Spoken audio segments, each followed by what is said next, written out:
Well, here's a thing of real beauty. It's a petrified log water fountain. Polished down, not extremely tight. It's pretty well polished on the outside, very polished on the top.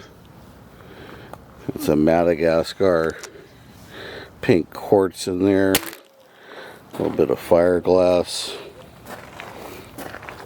That is really beautiful.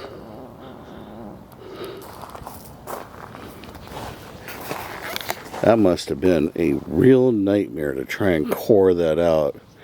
Petrified logs are like, I think even harder than basalt to core. And I've got a few that big. I'm going to give it a try and see what happens. Even being admired by the cat.